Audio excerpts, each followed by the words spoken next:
I don't have to tell you things are bad. Everybody knows things are bad. Everybody's out of work or scared of losing their job. The dollar buys a nickel's worth. Banks are going bust. Shopkeepers keep a gun under the counter. Punks are running wild in the street, and there's nobody anywhere who seems to know what to do, and there's no end to it.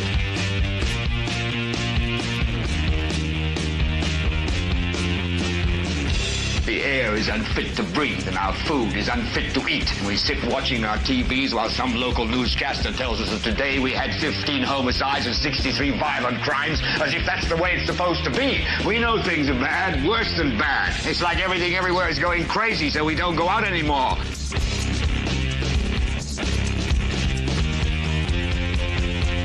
We sit in the house, and slowly the world we're living in is getting smaller, and all we say is, please, at least leave us alone in our living rooms. Let me have my toaster and my TV and my steel-belted radios, and I won't say anything. Just leave us alone. Well, I'm not going to leave you alone. I want you to get mad. I don't want you to protest. I don't want you to riot. I don't want you to write to your congressman, because I wouldn't know what to tell you to write. I don't know what to do about the depression and the inflation and the Russians and the crime in the street. All I know is that first, you've got to get mad. You've got to say, I'm a human being. God damn it. My life has value. So, I want you to get up now. I want all of you to get up out of your chairs. I want you to get up right now and go to the window, open it, and stick your head out and yell, I'm as mad as hell, and I'm not going to take this anymore. Oh, God, why is that so large? Okay, welcome, ladies and gentlemen. Jesus, what's happening here? Sorry. Okay, we are extremely discombobulated. I just recently, in the last couple minutes, got off the phone with a source for information that I needed to take, and it's kind of been one of those days. The last several days, it's just kind of been hurry up and wait. Nothing's really been going on, and then all of a sudden today, everything kind of exploded. I'm letting you know, if you are interested in what's going on with Delaware County and the auditor's office and Ed Carroll specifically, you are going to want to continue to watch, subscribe, and be here in the next couple days and into the next week. We have explosive information coming about Ed Carroll. That being said, that's not our focus tonight. Tonight's focus is going to be I really don't know what it's going to be, because I haven't been able to talk to our guest for the most of today. And so I'm going to pull our guest up, which for everyone, our guest is Dr. Katherine Callahan. We're going to pull her up, and we're just kind of going to shoot from the hip and see what goes on. Bear with us this evening as things are just a little bit discombobulated. Hello, Katherine. How's it going? Well, it's been, I think March is just getting stranger and stranger and more explosive as we go. That's Absolutely. The one thing I can tell everybody is that just when I think, oh, nothing can get worse, it just keeps getting worse. Yes. And so there's lots of things to talk about tonight. I'm trying to figure out how to do this. Let's see here, because I try to share my screen, and then I've got people are popping up there, and I don't want people to pop up there. Okay, so what I would tell you to do is, I can share it from my screen if you tell me where we're at, or if you. Okay. So we're gonna work a little backwards here today, because we are gonna the most of the show is going to be solely on the sewer issue up north in Alexandria. Okay. So we're gonna start with some things first that I want to talk about. So if you could go to the Madison County Government Accountability page. Yes.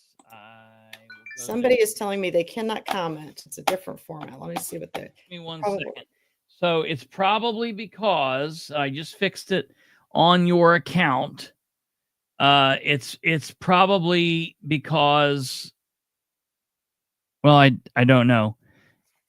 It's probably because you had it private, but it's fixed now. So it's no longer private. Oh, okay. You fixed me. Good. Yeah, so you're fixed. And just a quick reminder to everybody, we love you watching however you watch, whether you're on YouTube or Rumble or Facebook or X. I will just tell you briefly, if you're a watcher of ours on Facebook, that will quickly be coming to an end, I think, on June 29th. So you got a couple more months, but just know that one of these days, Facebook is going to run out. So you really need to try to jump over to YouTube, just FYI, but we'll worry about that a little bit later on. Okay, so let me go to Madison County Government Accountability. Share screen. And let's see here. Facebook. Make sure that we are where we need to be. Okay, and so this is Madison County Government Accountability. Yes. And I'm glad to see that it's back. I'm glad to see the page is back as well, although it has caused quite a stir today. Oh, God. Okay. Well, I don't know if that's good or bad, but we will quickly find out. Okay, we are on the page, and here we go. Okay. So just so everybody knows, Madison County Government Accountability just had to take a pause for a little bit, which was fine as we were kind of regrouping here. Hey, and so mental health breaks are always important for everybody. They are. And so as we go, of course, our number one goal always is to find Steve Sumners, as everybody knows. We still haven't done that. Yes. But that is our number one goal. Well, we go on today's explosive post here where it talks about the health department and commissioners have some explaining to do. And this is where we begin our whole process. If you want to read that, okay. And then I will kind of talk a little bit more. Okay, so just to read this post, and you can all follow along with this on our page. You can also go, a lot of people watch us on their computers or their TVs and follow along on their phones. So you can go and see this for your very self by going to Madison County Accountability page. And that's where this is. It's the very first post on the page.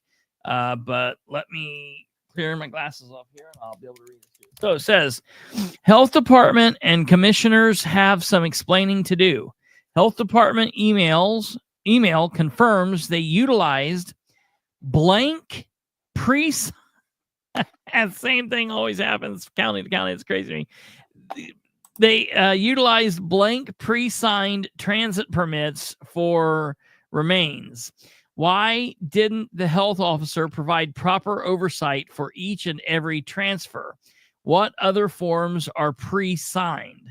How in the hell can anyone sign or authorize anything without knowing relevant information? Doesn't it defy logic to hand out stacks of pre-signed forms for anyone to use at will? Why doesn't the health department utilize electronic signatures? So the health officer or the delegate can actually review what they're signing. The health department has no control over the release of these pre-signed forms. The coroner's office, along with area funeral homes, simply stop by the health department and grab a stack. The forms are serialized, but there's no control to track who's taking them or the disposition of the completed forms. After the passing of VanNess, the health department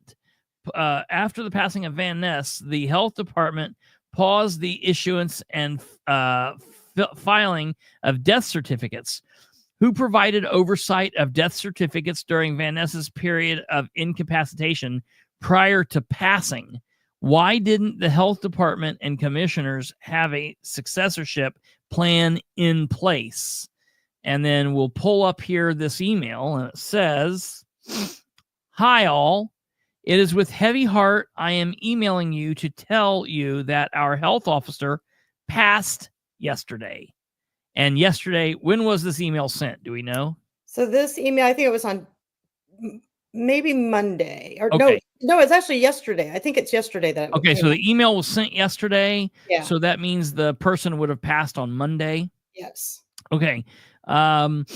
Due to his passing, we will be unable to do anything regarding death certificates.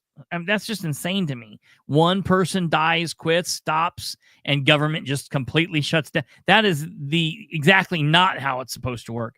We will not be able to do anything regarding death certificates, a really important thing, filing or issuing. With that being said, that brings me to the next issue. Many of you have came in and gotten BTPs that are already signed with our health. Oh my God. I see where we're going here. With our health officer's name. Those absolutely cannot be used. You see where we're going here, folks? If you all would be willing to pass along to the different facilities that you're picking up bodies from, that we need those back, that would be helpful. In the meantime, I have been told that the family will be able to sign off to have the body moved to the funeral homes. We are hoping to be able to have a new officer in place within 48 hours, but that is if everything goes perfectly. Wendy Harless, Madison County Vital Records, yada, yada, yada. And that's that post. And then we come over here to this, which, so you guys can see, is a provisional notification of death, burial, transit permit. And one of these days we'll all have one of these sheets, or our information will be on this sheet rather. And there that is. So read that yellow part. Okay. A certificate of death having been filed, or a provisional notification of death received as required by law. Permission is hereby given for transportation and disposition of the remains, except for cremation, which requires a completed certificate of death. And everybody sees that right under there asks for the health officer's signature. Signature of the health officer. Okay. Right here now, in this area. What I want people to understand is on this form, okay, and for those of you that are watching, I was the chief deputy coroner in Madison County. So I do have some knowledge towards these items. And so what happens is, and I asked this even in my training, because they're like, these are all pre-stamped because we only have one health officer in county, so they can't be everywhere a death occurs. So they pre-sign them. And this is nuts. And then in every county does it. 92 counties do it because the health officer can't be everywhere all night long. Now, here's what I'm telling you right now. We cannot do a cremation in Madison County without a health officer. Okay. You just can't. And you can't issue a death certificate without a health officer. Sure. So this post has been made as information came to me, and as I was unfolding all of this, that we don't have an health officer, we really don't have a timeline when we're going to have an health officer. Well, 48 hours, they said. Well, but that's no. Now, that email was specific to certain people. Okay. How Katherine got that email is irrelevant. Sure. So it did not go out to everybody. It had a select group of people that it went out to. I'm not sure that's good because I honestly don't know everyone who even has one of these forms. So when I was a coroner, you just go into the health department, you take a stack and you walk out. Nobody records the numbers coming in or out. Nobody says, hey, you're taking, 1 through 10, and that's assigned to Katherine. So if I don't get all 10 back when she quits or something, well, then what happened to those other forms? So you understand that all of these have to be accounted for. Right. So now we have a bunch all over the place. And if people have quit or they didn't turn them back in, or if it falls in the hands of somebody else and another county doesn't know that's not our health officer, ideally somebody could take off with a body. Yeah. I mean, listen, so this is a big deal. Yeah, okay? That's a big deal. I mean, the thought is that thank God, hopefully nothing's going to happen like this, but this could potential. This could be a problem. This could create a situation where someone could try to cover up a crime or yada yada. Not saying that that's going to happen, but that's the reason these things are in place. And Kate did make a notice. So you mean the health officer died and is unable to get a death certificate because there is no health officer? Correct. And there's no interim health officer. Generally, what people do, leadership, they have a backup plan in the event that something like this were to happen. Yeah, That's sure. what those people do. That's what good leaders do. Yeah. And so that people understand, the commissioners appoint the health administrator. Yes. The health administrator and the board, that's who appoints the health officer. Okay. So, and then of course the commissioners have to approve and everything. So people need to understand the whole process. Now, I have been called everything on social media today for being insensitive. Okay. So now what I want to do is I want to show you how this all began yesterday. So if you go to the Madison County Health Department's page, which I know everybody's going to find this unbelievable, but they've chosen on this post that it's open to public comment, when they choose on other posts that it's not, which really is a violation of all of our rights. Yeah. No. Because they pick and choose when you can speak and when you can't, on which post you can do that and which ones you can't. It's a huge violation, and they do it all the time, and it's just wrong. This just shows you how poorly ran the health department is. So if you go to the health department. Okay, I'm pulling this up here. Yeah, that's right. So you mean on Facebook or on Facebook? You'll go to the health department on Facebook. Okay, I get it. And I promise everybody we're going to talk about up north, but this is something that just occurred, and I want to bring it up before we go on to bigger problems. Madison County Health Department. All right. And again, I'm very sorry for the loss of Dr. VanNess. Listen, this is the thing, and there are people that probably think things like this are morose, or it's like, ooh, how insensitive. But this is how we learn. In the real big boy world, all right, shit happens, and we're all gonna die, and the earth keeps on ticking. The moment that we pass, I mean, I don't know this person, got no connection here in any way, so I'm just gonna be honest. This is government. And shit happens, and when that happens, there has to be fail-safes in place. And it might seem cold, it might seem insensitive, but that's just the way that it is. And people have to be able to be big boys and girls and realize that this is just what happens. So we go on here to the health department, and we're going to go down here where they're paying their condolences.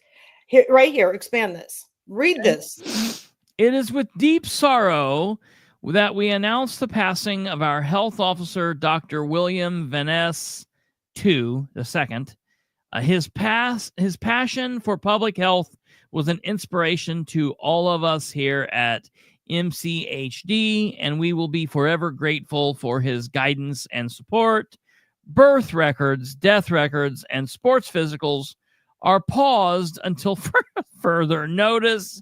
Immunizations and limited STI services will continue. Okay. Now, what I want everybody to understand is Dr. VanNess was 79 years old when he was appointed to this position. So the fact that Mellinger and the commissioners did not have some backup plan in their brains, I have no idea, because I would have had a backup plan. How long has he been in this position? Just a little bit, maybe a year, if that. Okay, so he's not 79 anymore. He's like he's now 80. He's 80. And here's the thing. Everybody is fully aware that my partner, Dr. Stephen Wright, was the health officer, but because of all of my, exposure, after 17 years of service to this county, they removed Doc without even telling him. They just, a reporter called the office is how Doc actually found out. That's crazy. Well, that's how I found out. How Doc found out was a funeral director sent him an email saying, "We're so sorry that you won't be around and you're going into retirement." And he's like, "Who's going into retirement?" So this, in a bit is there. Now, what I want you to see is read what I wrote on this post. Okay, so this post says, very sorry for the loss to the community. However, Dr. VanNess has not been able to oversee the health department for over a week. So who has been covering the health department in the interim? And listen, I'm just going to say, if you hate Katherine, this is something that you would be ignorant about, and you would get on and you would post a mad face. Or listen, I'm going to be really truthfully honest. If my dad was Dr. VanNess, I would have no problem with that comment. But I'm a reasonable thinker. And so for the people that are mad, 22 replies. Yeah. Let's take a look at these 22 replies. I imagine they are going to be golden. Oh God. Oh yes, I love this. So this straight off the bat, it's not like, yeah, that makes sense. You're a reasonable thinker. This says, Katherine Callahan, this is hands down the most disrespectful and honestly disgusting thing I have ever seen. Who exactly are you trying to serve? Obviously the devil. Katherine is of the devil. The only thing that you have done with this post is confirm any ounce of doubt anyone had regarding your character. I have honestly followed your post and questioned your intent before, but this confirms you literally have no one's best interest but your own. You have definitely shown this county your true colors with these comments. It's one comment, and your colors are not pretty. May you find some sort of peace. It has to be a terrible place to be where you are. So then, seriously, what an insensitive addendum to your condolences. Okay. Before we read hers, let's go on down here. So, I hear you and I support your questions. They're valid questions, and the agency should have to answer for this. We got someone there that's intelligent. Let's see here.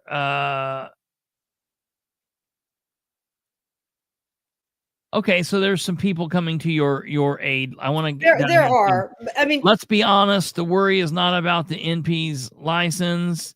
The real point is that you were trying to point out, I got something moment over here, and that's not true. How do they think? If someone kills the president of the United States, do you know what happens? You know what happens if God forbid, listen, we've all been watching it for the last couple of weeks. The moment that Kennedy's head explodes in the car, they're already putting procedures in place for Johnson to be the vice president. And they swore him in while Jackie still had blood on her before they left Dallas. This is real life human shit here. Well, it blows me away. It surprises me that Lindsey Brown is making the comment that he's making. And, evidently I found out his wife is a nurse practitioner at the health department.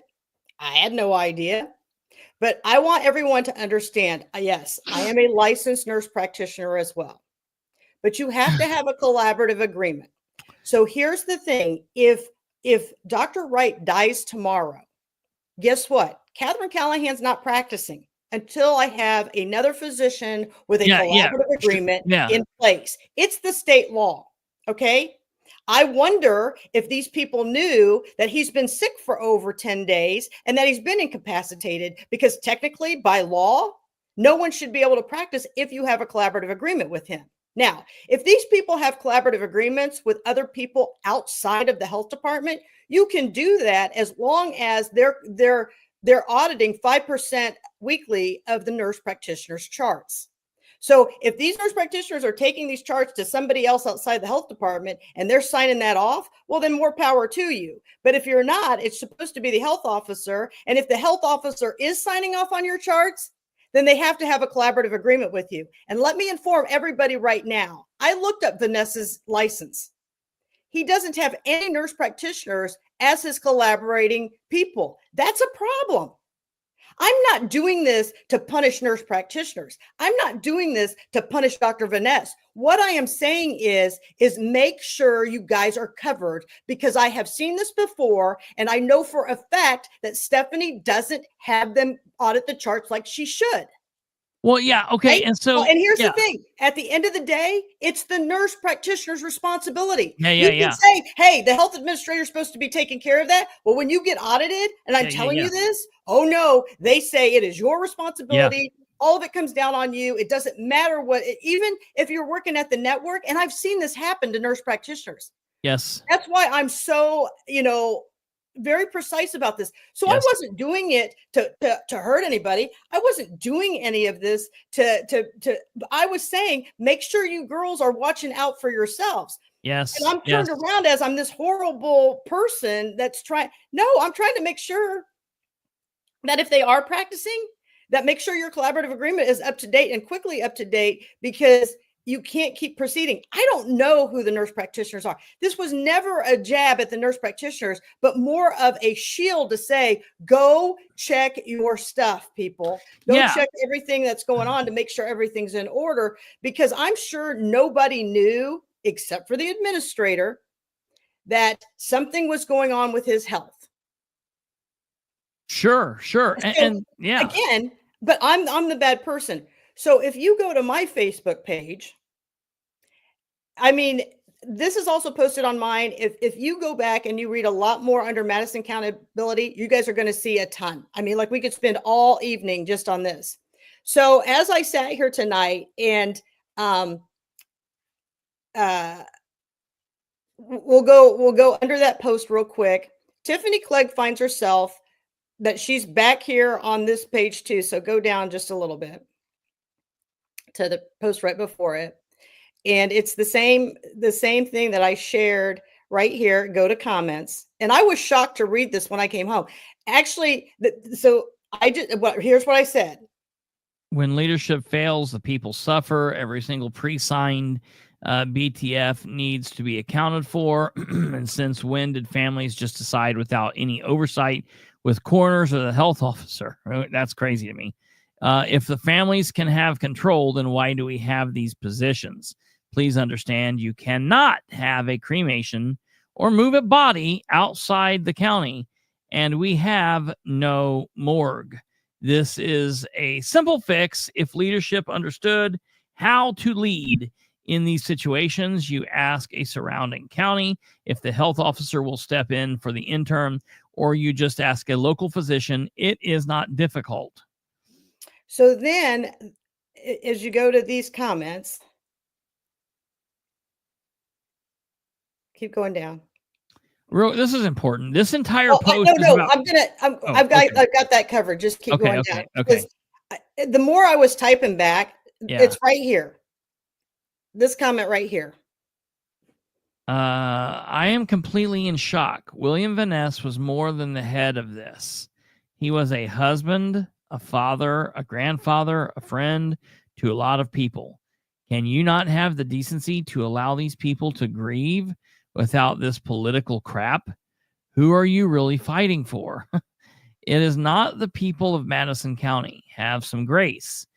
Is this what you want when you pass? Do you want people to talk about you in this tone? Absolutely unbelievable. If you think for 1 second you are getting any support, you are gravely mistaken.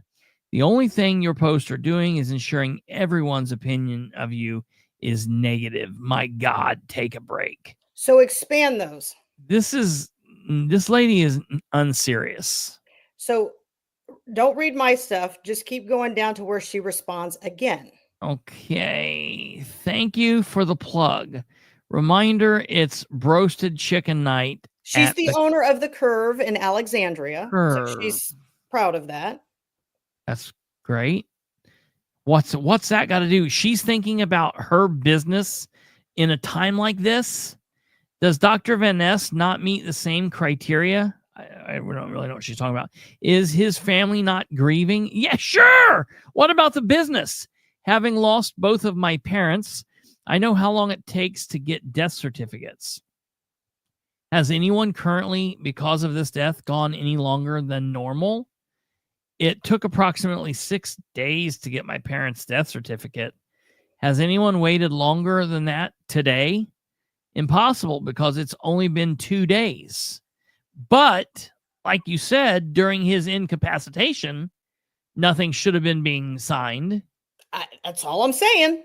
So if he died today, like if it wasn't an unexpected, just like he dropped, which sounds cold and heartless, and that comment probably is, but if it wasn't like an extended illness, then okay. But if there was some kind of lead up to the passing, then and let's not get it twisted. I am very bizarre about death. So don't come to me with, like, I always tell people, sorry for your loss, and I'm very, I can get it, but it happens, and we all gonna die. We'll be all right. You'll be all right. We'll all be all right. Know where you're going and who your savior is, and you will be just fine. It's not for our people to worry about what's going on after this. And look, the family needs to be grieving. This has got nothing to do with the family. I've not once seen Katherine call out like this guy's children or a spouse or siblings or anybody else. She's talking about a governmental office. It's got nothing to do. She said, sorry for the loss and blah, blah, blah, blah, blah. But then there's also business to be conducted here. And it's really serious. Like, it's insane to me. So, all right, going on. It took, how about waiting to see what their plan is? The problem with that is if you wait for idiots to make a plan, the plan's either screwed up or it's never made. Okay. How about letting them inform us before we attack? There was no attack. If your county is so awful, why don't you run for an office? That's how you make a change. You've proven you can run a winning campaign. Run yourself. I'm simply trying to show a little grace for a family that just lost a loved one. Thank you for reminding us of the ugly in the world and how we should appreciate every single day we have with our loved ones, because you never know when it's the last day. Thank you for reminding me of the amazing man that Dr. Bill was. He gave my first grown-up job. He taught me hard work and honesty. So this lady honestly shouldn't be posting. She's like grieving too much. She's got this is weird of her to be on here doing this. When my dad passed, I didn't go on Facebook fighting a bunch of people. Right. So now let me show you, if you go to Messenger, I gave you the article that came out today about Dr. VanNess. And this is what the community got to see. Okay. Yeah. So I'm leading this all up to my post. Okay. Let's read this. Local health officials shocked, saddened by death of VanNess. And here's a picture of him at some point. It says Dr. William VanNess speaks at the Madison County Health Summit in 2024. Last year, VanNess died Monday at the age of 80. Okay. Madison County health officials expressed shock and sadness after Dr. William VanNess, the county's health officer, died suddenly on Monday. Stephanie Mellinger, administrator for the Madison County Health Department, said the news came as a shock and noted that VanNess had been in fair health. The 80-year-old VanNess had recently recovered from a cold and on March 21st had a heart valve replaced, Mellinger said. The county will have to select a new health officer, which will take time, Mellinger said. Which will take time, Mellinger said. It's right there. It's right there in black and white. Yeah. Doesn't say 48 hours. Doesn't say 3 days. It doesn't say 6 months. Take time. Yes. And so a decision would be made in consultation with county commissioners and the Board of Health. VanNess was a significant figure in Madison County. We all love him, apparently. And it's the state health care infrastructure. and the state's healthcare infrastructure. Before he became county health officer in January 2024, VanNess served as a president of the community hospital Anderson from 98 to 2012. He was chosen in 2012 by then Governor Mike Pence to lead the Indiana Department of Health, which he did until his resignation in 20. He led it for like a little bit over, like a year. Yes. Okay. Despite his short tenure, VanNess left a lasting impression on state officials. He's a good man, Mellinger recalled. Pam Pontanus, state epidemiologist, I think, for the Indiana Department of Health, telling her after a recent meeting. VanNess' medical career started in Summitville, where he practiced medicine with his father. In 1973, he joined the medical staff at Community Hospital Anderson, where he would cross paths with Beth Tharp, currently the senior vice president and president of the Hospital Services for Community Hospital Network. Tharp remembered VanNess as a man of courage who challenged the status quo among physicians. He pushed for the medical staff in the hospital to work towards providing the best possible care that we could for the community, and really focusing on that, she said. It was not, what does this job mean for me or how is it impacting me? He also encouraged the hospital to be innovative in using technology. Tharp said the hospital started performing robot-assisted surgery, among other things. Tharp remembered VanNess as someone who cared about the well-being of his employees. He often went out of his way to show them that he cared, she said. The hospital staff had an idea that we are going to wash our hospital staff had an idea that we were going to wash our employees' cars. Thorpe Ricard. We started at 5 in the morning and didn't stop for hours. It was important because he wanted to make sure the employees knew they were important enough that we would spend time cleaning their cars. What? All right. So that's their tribute to him. I would hope that maybe somebody would remember me as saving somebody's life, but okay. Yeah, right. He washed my car one time. As you see this, then, and Cindy Pond says, well, how much time did it take for them to replace Doc? Well, here's the thing. Doc left on vacation, thought he was the health officer. Doc came back to find out that he'd been replaced by an email. And no one ever talked to Doc. Nobody ever got rid of Doc. No one said farewell to Doc. No one ever did anything after 17 years of service. So they had a plan. They put the plan in place. VanNess has known Doc for decades and decades. VanNess was actually at the groundbreaking when they built the community pavilion for Doc in LaPel. And you mean to tell me that he didn't call Doc and say, hey, I'm sorry, and I'm going to be taking your... No, it didn't. So here's the thing, people. I'm worried about what goes on in the health department because the behavior and the culture there is what's disgusting and sick. Okay. Yeah. I want everybody to know that. Yeah. So now I want you to go back to my page. And this is the last we're even going to talk about this because I'm kind of over this whole thing after what's gone on. So if you look at the post, and this is my farewell, then we're going to go talk about Alexandria. Okay. So are you on my page? Yeah. What are we going to here? Just the very top post.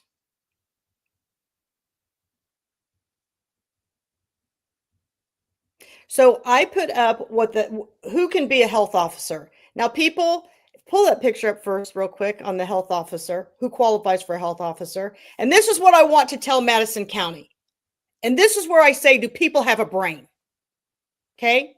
Right here, it says 2024 Indiana Code, Title 16, Health, Article 20, Local Health Departments, Chapter 1, Powers and Duties of Local Health Departments, Local Health Officer Qualifications Training. Section 9.5a, in order to serve as the local health officer, an individual must, number 1, be a physician licensed under Indiana Code 25-22.5, or have at least a master's degree in public health and 5 years experience in public health, and be approved in accordance with Indiana Code 16-20-2-16, Beginning July 1st, 2023, an individual listed in subsection A, who is newly appointed to the position of local health officer, shall complete the Public Health Foundation training course developed and approved by the State Department. Now, here's the deal. If my memory serves me correct, I believe Stephanie Mellinger has a master's in public health. You'd have to go to her LinkedIn. I'm not sure how accurate it is because the last time I looked at it, it said she had a doctorate, but that won't be finished until 2026 or 27. Oh my God. So if that's the case, she could have quickly said, I'm going to be the emergency health officer to get these death certificates moving and keep everything moving until we can appoint somebody. That's what should have happened. So I'm telling you right now that I have zero tolerance at this point. So now I want you to read my rebuttal to the community. Okay. And this is what Katherine has to say. Oh my God. I have heard and read a lot of comments, concerns, and questions from the community about a post regarding our local health department, so I thought I would make a post. The entire post is about keeping everyone safe to a very broken process. Nothing negative about the health officer, and I had not seen that yet, and I would tell Katherine if I thought she said something wrong. She didn't. Nothing negative about the health officer, NPs, funeral directors, or employees. The health administrator and the commissioners have dropped the ball once again. But I have to ask, if someone was using your husband, wife, daughter, son, etc. signature, name, title, and authorizing documents without your knowledge, would you want someone to advocate? You can't approve something if you are incapacitated or dead. What if your loved one was a nurse practitioner, a funeral director, employee in any other role, and they had no idea that someone was not able to oversee their work? And as instructed by law, would you want someone to let them know or just let them keep working? If it would jeopardize their license or their employment, or their standing, or what people would think of them. Yeah, I mean, I definitely understand what Katherine's saying. I mean, Stephanie Mellinger has terminated employees for less than this. That's important. Stephanie Mellinger has terminated employees for less than this. Or do we just sit on the sidelines and wait to see if anything bad happens? And if it doesn't, then who cares? But if it does, everyone would be screaming, why didn't someone say something or bring it up? Now, some of the community appears to be upset, frustrated, shocked with the messengers, when in reality, the county health administrator and the commissioners should have been proactive. They knew this was coming. And some might say it's cold, but you say, like, well, how do they know this was coming? And I would say, well, because he was 80. Now the county has stopped all death certificates, birth certificates, sports physicals without any consideration to other grieving community members in the county. What if someone came into one's establishment and said, no restaurant can be open right now because the health officer has passed. So every certificate in the county is null and void, and everyone must close until we announce a new one. Because it's very equivalent to someone who may need a death certificate to access a family member's bank account, car titles, etc. Or perhaps your kid doesn't make the team because he missed the tryouts because he couldn't afford a sports physical anywhere else. No one knows how someone else might be affected.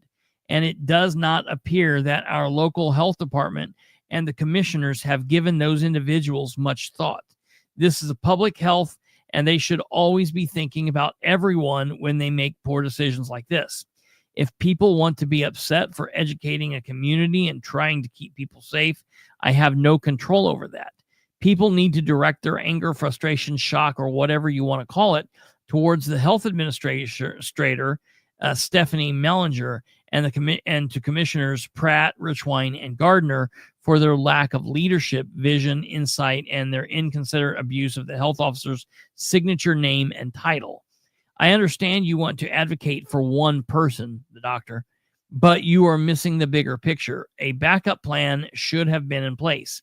Perhaps some should understand I'm advocating for an entire community who may need a death certificate, a birth certificate, a sports or physical, or to see a nurse practitioner. And yes, I have been doing more sports physicals in the past couple of days to help the children. Which is all on hold. This did not just suddenly happen. This did not just suddenly happen. They should have had an interim health officer in place last week. We are supposed to just stop taking care of the living and put the entire county on hold. Again, this did not just suddenly happen. This has been ongoing for about 2 weeks. If the health department and the commissioners knew how to lead, none of this would be an issue. These elected and appointed officials in this county need to start getting more proactive instead of reactive. Maybe putting the entire county on pause will not bother anyone, but maybe it could be very frustrating to someone who is in need. So yes, I will always advocate and educate for the majority. Other people in the community are grieving and need public health services. No one in the county is better than any other. If the health officer has touched your life, then please, by all means, grieve. Be with your loved ones. That is why we should have a backup plan in place. Leaders can lead and think quickly so others can pick up the ball and start running to ensure everyone is served while you're off grieving. Simple solution. Ask one of the contiguous counties if the health officer would assist as an interim, or ask one of the board members who holds the appropriate degrees until a permanent replacement is found. That's what real leaders should have done. Who are here to serve the community and not pick the person who serves them. I would also say they could even contact the former health officer and say, absolutely. hey, in this interim time, would you mind helping out? We'll compensate you. And yeah. And that's the thing where they like Kate said, should they have had a backup person at all times? People go on vacation, have family emergencies where they have to go out of town or get sick. God forbid this 80-year-old man had COVID and it was long COVID and he was down for a month. What would they have done? And that's the whole thing is, so that's my piece with this. I encourage all of you to go read the comments on all of those pages, and then you'll understand what I'm saying from another position. You should just see what people are coming up with. But at the end of the day, we still have to have the community moving forward. We have to. If we had a sheriff that passed, we have to have somebody quickly get in that position next. Yeah. This is just the reality of what happens. And so, she asks, would you want somebody to talk about you? Well, I wasn't talking bad about him. Yeah, but I'm look shocked. at the way you're talking about me while I'm alive. Yeah. Well, imagine what you say about me when I'm dead. Yeah, right. Have at it. So, just like we would have a plan if something happened to me, then somebody would take over in the office until people could be served. It's just what happens. So I want people to know I'm very sorry for the community's loss, right? But like anything, he didn't touch my life. So I need to continue on for those people who need that help. And people, we have 129,000 residents in Madison County. There's a lot of people I've never touched or known their face, but yes, I am fighting for them. How many people in the county have you touched, Katherine? Right. Not nowhere close to 129,000 people. Right. So again, and that's why even when we are in practice or we're in the emergency room or we're on the floor, if something triggers somebody, someone will step out and another one will step in. It's just normal human nature. Yeah. Yeah. And so, I just kind of wanted to bring that up. What did Joe Black say? They didn't need to worry about him being on holiday when they had pre-signed forms. So, there's the thing, Dr. Kopp's on there. I think Dr. Rhodes is on there. There's 2 or 3 physicians who are on the board. So they all have public health experience because they've been sitting on the board for at least 2 to 5 years. I know there's one person who's been on the board for like 40 some years. So Dr. Carol Purdy, she is the president of the board. I think she still is. Her husband's Dr. Charles Purdy. She could ask him. There's lots of options, right? But yeah, but just to say, like, we're in hold like indefinitely, you know, we have no clue what's going on here. Exactly. And every, you know, like they think that everyone should grieve the same. You know, these people in the community that don't have a clue who Dr. VanNess is. Heather, I'm sure he did not just pass. What? Are you joking, Heather? What the hell? I don't think so. I think she's joking. All right. So anyways, now we're going to talk about sewer, and we're going to talk. There's a gentleman, if he's still paying attention and he's still on here, he's going to be pretty valuable to our talk tonight. Let me get off of where we're at. So, but I still need you to go on Facebook, and I need you to go to the Scott's Phillips Edition Facebook page. Scott's Phillips. Oh, I don't know that I am. Have you not been approved as a member? I don't know that I have been. Let me look. Spell for me what we're looking for. SCOTTS. Yeah. So it starts with Phillips, PHILLIPS, and Scott's Edition. Sewer Talks. Sewer Talks. Sewer Talks.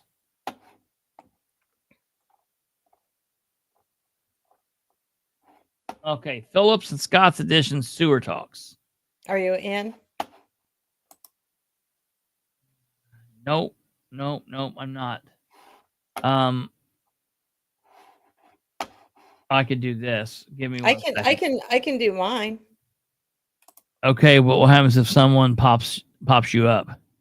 Well, people don't. If you're watching this show, don't write me.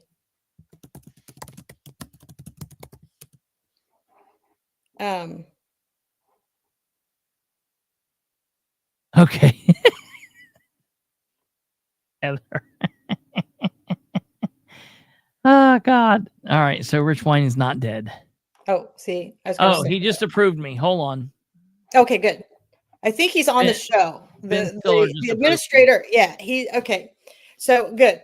So okay, here we go. Okay. So let's bring that up. So Ben Sitton, we really probably should have just had him on the show. Anytime if he's interested in coming on, I would be down with that. Anytime. So he's helping. Him and Bethany are the two that are coordinating this this talk tomorrow night in Alexandria. So if anybody is around and you want to come out, it's at 6:00 in Alexandria tomorrow night to talk about sewer. So let's go. We're going to start with the last item report first. So scroll down just a little bit, Chris. All right. It's just people in the comments are nuts. I'm telling you, it's just wild. Is this it? No, that's the other one. Keep going. He's actually got keep going down. Keep going. Keep going. Oh shit! It flew by. Hold on. Okay. No, go down a little bit more. Now, everybody, we watched the whole county debacle with Bastine, so keep going down.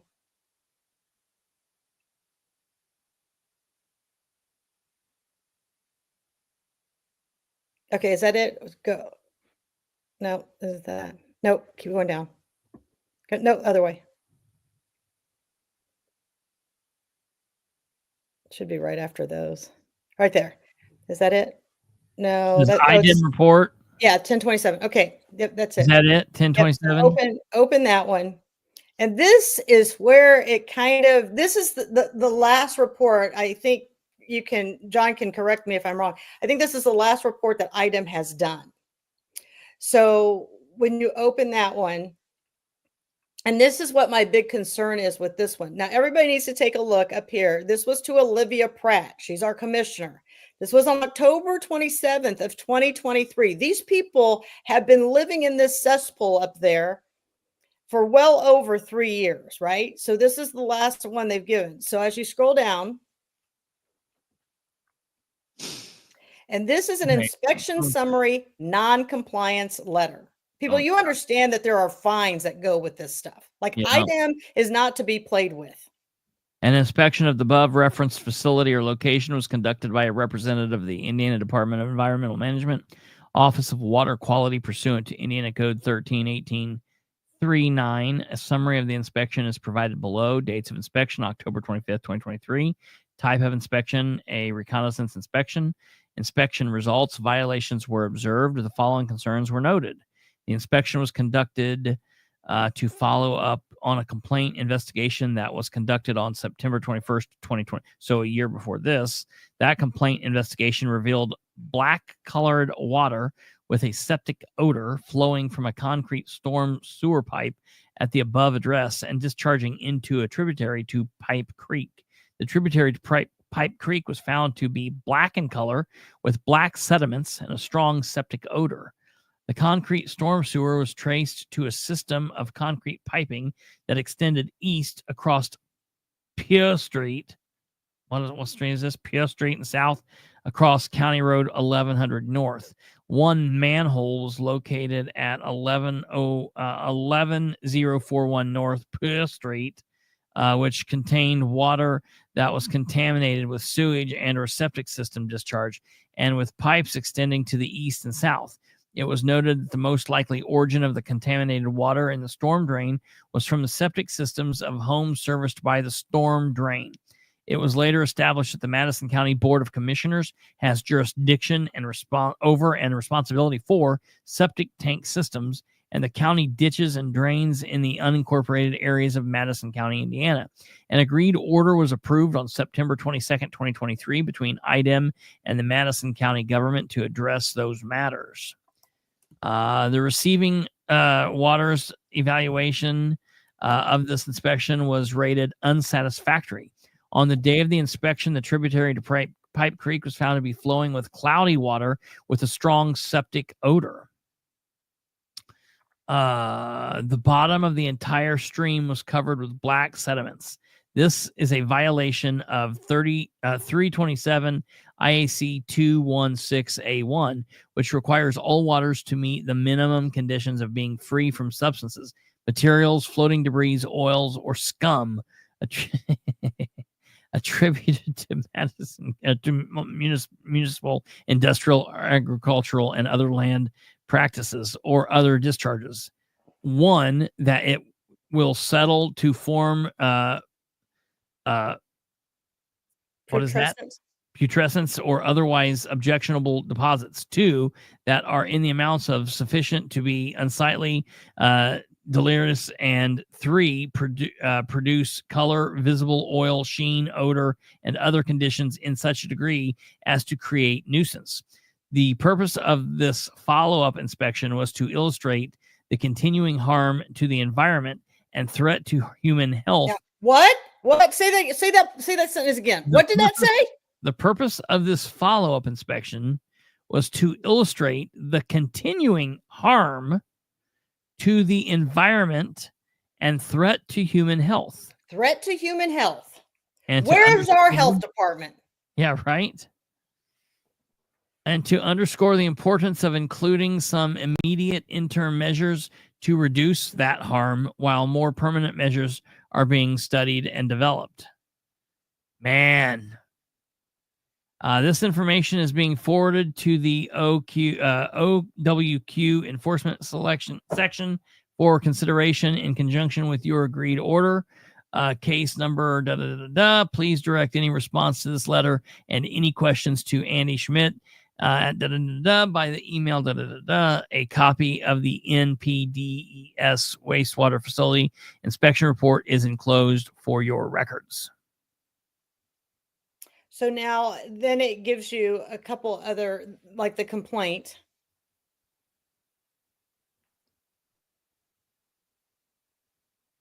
what's going on. Was a verbal summary findings presented to the online state representative? No. Olivia Pratt.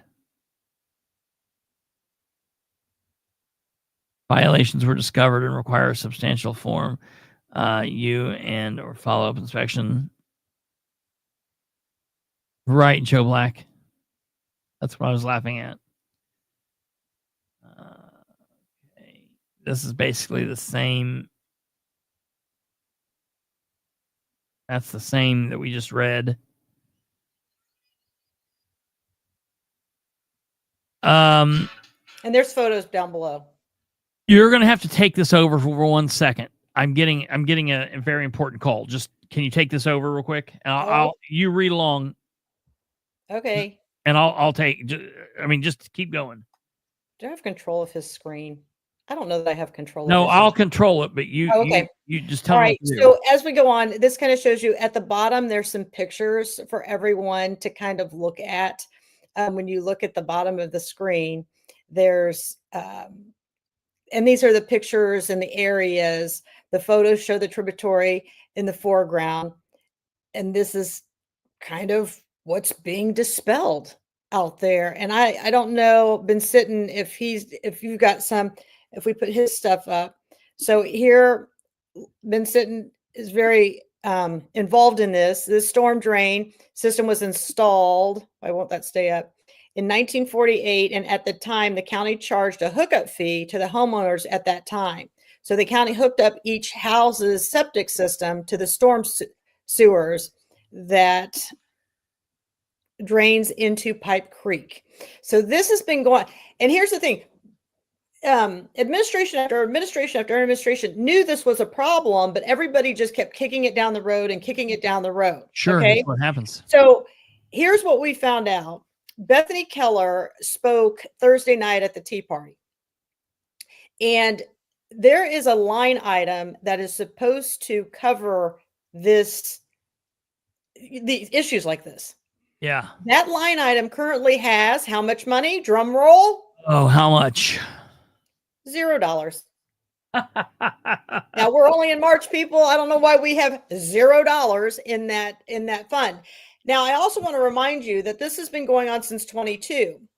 What they're banking on is ARPA money, and then they're going to get grant money. And there's a lot of grant money out there to fix this stuff. A lot of grant money. The problem is why have we waited 3 years when it clearly says in there, this is a threat to human health?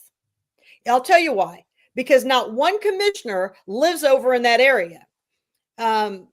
Richwine lives over by the Elwood side, so it's not close to the Alexandria, but he's your your commissioner up there. You would think he'd want that fixed pretty quickly because he's your representative. And then Gardner, he's down in Scatterfield on 38th Street, and then Pratt's all the way down in Pendleton. So what do you think? Out of sight, out of mind.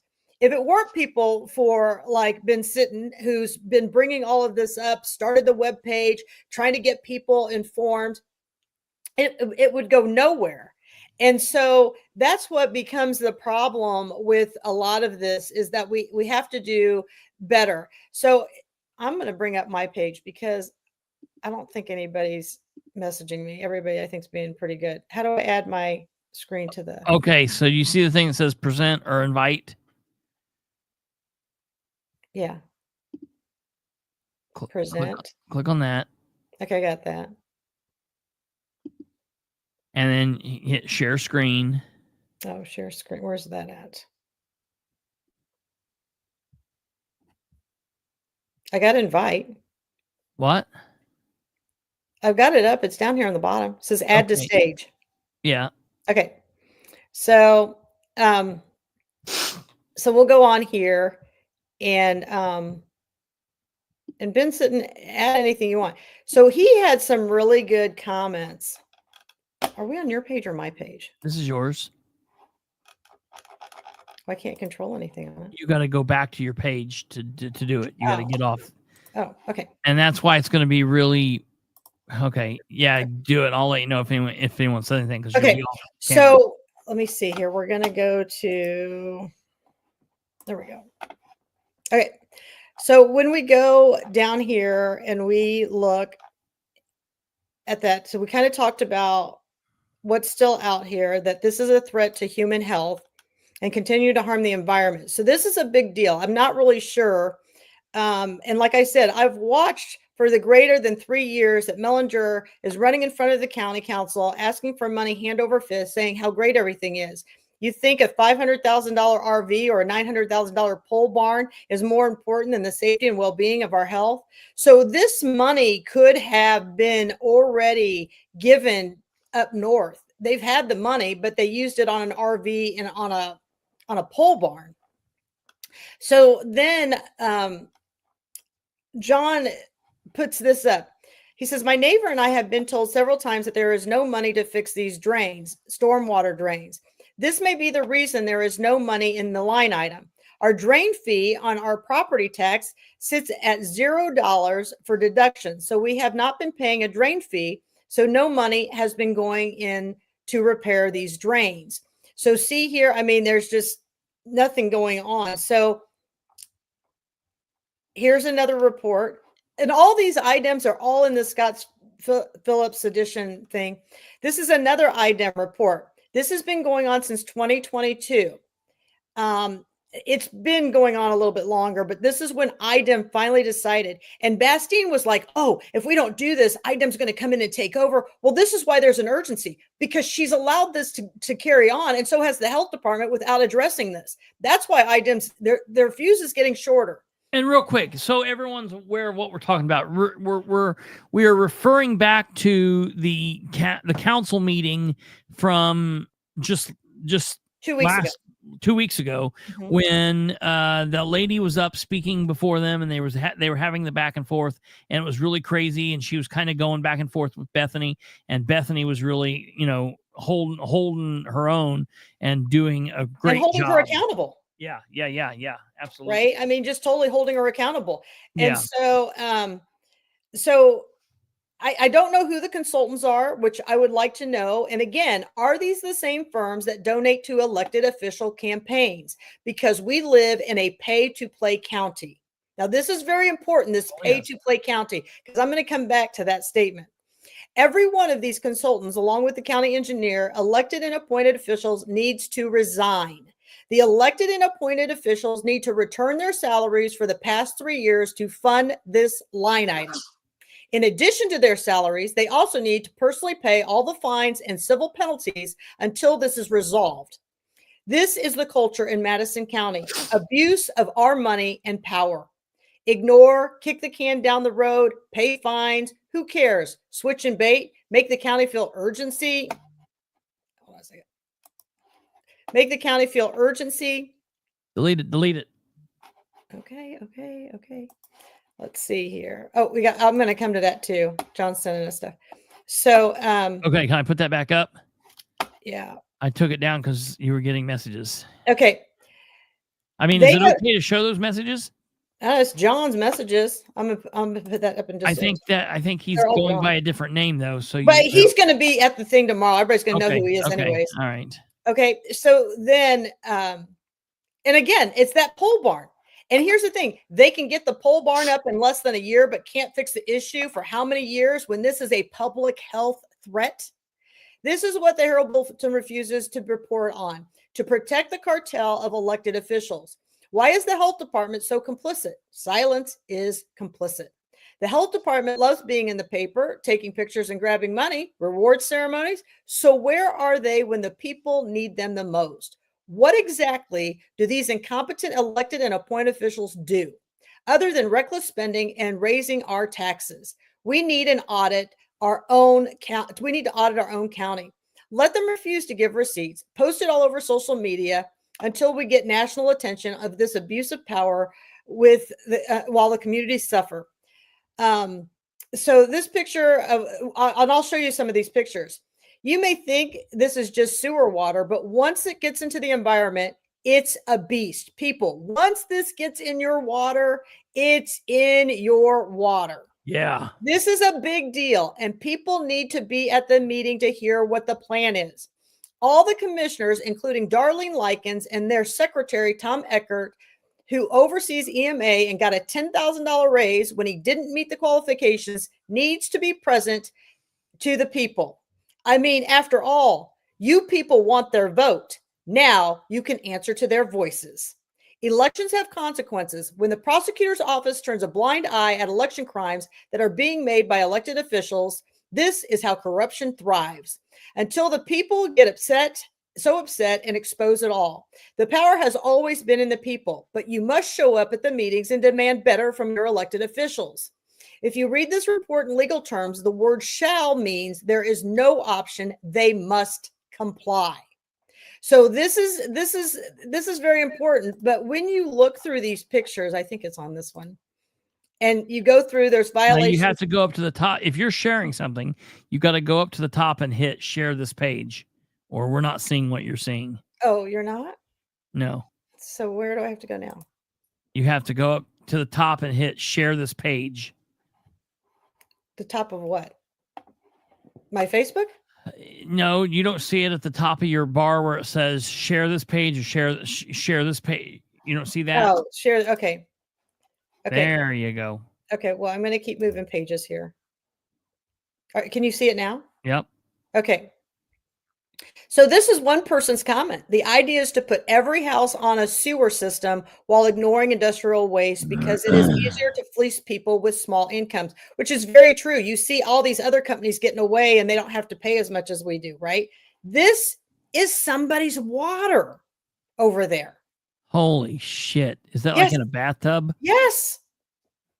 Yes. And I mean, this is craziness. This is the page. If you guys want to join it, I encourage everybody to join that. Maybe somebody out there knows more than we do. This is the meeting right here. So it's going to be at the Monroe Township Trustee Building at 6 o'clock. It's open to the public.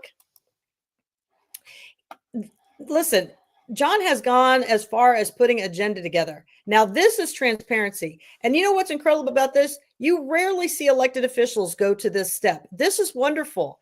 There's an agenda all there for you. If there's something that is burning and you're afraid to ask, I would encourage you to message John and ask him to ask it for you, or maybe he's already got the answer so it doesn't need to be asked. So I encourage you to do that. It's been very kind. These are some of the questions they're going to ask tomorrow. So again, I encourage you to take notes. Maybe you'll have some questions yourself.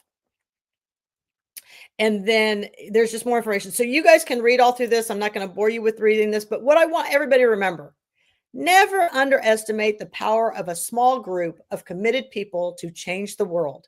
In fact, it is the only thing that has ever changed something. So I want people to, I'm encouraging you to attend that meeting, but then we're going to go up here. He's got maps on here too, so people understand where we're looking at. This is where I posted the whole thing about what Ken Delabastide has talked about for this meeting. And then let's see here. I don't know if I read this one. I had someone reach out to me because they did not see Philip's edition in the Herald article pertaining to the sewer issue. Here is an email I received from one of the county commissioners addressing the issue back in January of 2024. Now, anybody who reaches out who is questioning the Herald Bulletin, it's the Herald Bulletin. Okay. I mean, they're going to leave stuff out all the time. Okay. Right. So, and then here we go. Just now, this was posted in the Frankton newspaper in 1955. I guess from what I've been told, I do not know John. Let me preface everything to people. I do not know him. I've heard some things. I've heard some stories. They tell me that he is a big historian, that he always has receipts. He always has a lot of documents to support what he's telling you. So that's what I know about him. So it says, Alexandria under fire. Action of the State Board of Health has also been directed at Alexandria, where the city has been ordered to construct a sewage disposal plant and to stop dumping sewage into Pipe Creek. A hearing has been set on the matter, and it is expected that drastic action will be taken against that city if the order is not complied with immediately. Well, that's 1955. And looky, here we are in 2025, still facing the same thing. God. So I want to put this out there to some people. this is just a thought. And so I'm going to think out loud to the community. Does anybody think by any chance, because Alexandria hasn't paid into the 911 call center and it's pissed off the commissioners, that maybe this is their retaliatory way of kicking the can down the road? And what do they care? Because it's the taxpayers who are going to pay the penalty and the fines. And what do they care? How long the people over there suffer? Because they want you to know that they hold all the cards. Because what did they do? What did they do to the coroner's office when the coroner's office wanted to do the right thing? They suffocated until people resigned. That's what they do. Until you comply, they will strong arm you. They will bully you. They will throw you out of meetings. And so I don't know. Some people say, no, that can't be the case because, the city has more power. The people have more power. I just want everybody to think about that. It makes me wonder, because this is a very retaliatory county. I mean, they've proven it over and over. Stephanie Mellinger and the commissioners removed Dr. Wright because I'm so vocal. They removed Dr. Abbott when he'd been on the health board for 10 years, but when he wouldn't comply as the coroner, what did they do? They came in and they removed him. The whole county is a very retaliatory county, and that's what they thrive on, because they believe that there is more of them than there are of us. Well, I'm here to tell you, there clearly is not more elected officials than the voters, and you really are in control. The other thing is the DOGE, whether you're a Trumpster or not, that has nothing to do with what I'm getting ready to say. It's already here in Madison County, and it's called We the People. But you have to show up at meetings, and you have to ask them, where is this money going? I want to know where this is going. You're not showing up and asking these county officials is craziness. I mean, look at I'm sure everybody has seen this. Let me go to my Facebook page here. This is craziness, people. So we're kind of switching gears. I hope everybody comes out tonight and talks about this tomorrow. But I want to go to my page, and I want to see if everybody has seen. Okay. So you got to go back to your page, and you got to click share this page. Okay. Now, let me get to the right page so I don't make everybody nauseated by I'm flipping through here. Okay. Here we go. Share. Okay. Does everybody remember? I don't know if we talked about it. We were going to come back to it, but we didn't. They want to fix the bell clock tower at the courthouse. Okay. Now it's only going to cost $36,280. Jesus. I just want everybody to know. Okay. So it's all going to do that. Now here's what I want to show. Is this the video, Nicole? Okay. I want you to watch this video and listen to this. Turn it up. Sure. Would it be possible for you to obtain the quotes first and then bring them to next month's meeting and then we could appropriate it then? Fair enough.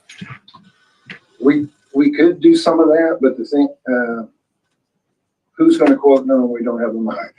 It's kind of like the cart before the horse thing, I understand your caution of not wanting to appropriate before you know what it's going to cost, but this is an in-house estimate of what this is going to cost based on past projects. The one we don't know for sure about is the Star Bank building, but we know it's going to be a big number. And it's very important because that ramp is very important to that garage. It's important to the people who are tenants of ours. And without that parking garage, you really don't have any tenants because you don't have anywhere to park, and the building's worth a lot less, including the fact that we have many employees that park over there. So I understand your concerns. At the same time, these things need done, whether that money is sitting in the general fund and we ask for it, or if it's sitting over here in a fund that has already been funded and you don't have to touch your general fund. That's the choice you have tonight, and I appreciate that consideration. 1 week later. Commissioner Rick Gardner, 1 week after asking county council for funds. Now, remind you, he just asked for clock tower money. Yeah. Listen to this. So yeah, we requested a contract proposal from the Berlin company. That's who we've been using for repair services for the bell and clock tower since I've been here. They proposed a contract for $36,280 to basically just renew the equipment within the bell and clock tower. We all know it hasn't worked for some time consistently. So they're proposing to request like the clock hands and all the little bells and whistles within it, kind of upgrade it to like today's equipment. So it'll be like a digital bell ringing controller. There'll be a keypad, things like that. We have the appropriations for it, so we wouldn't have to go to the county council to request that. But Did you hear that? we're requesting your approval for that. The council to request that, things like that. We have the appropriations for it, so we wouldn't have to go to the county council. We would not have to go to the county council for that. We're requesting your approval for that contract. I remember that. That's insane. Okay. Now, let me just explain to everyone about this clock tower. Let me go back here. Okay. So what I want to explain to everybody is Rick Gardner, a week prior, asked for money to repair the clock. He needed it in his $1.2 million in order to get it done. A week later, maintenance shows up and maintenance says, hey, we've got the money. Now, I don't know how well everybody listened, and I don't know about the people who are sitting in the audience, but if maintenance gets up there and says, our clock, or no, she starts with, these are the people we're going to use. We've always used them. Ever since I've been in maintenance, which I know she's been there for at least 5 years, we've used this company.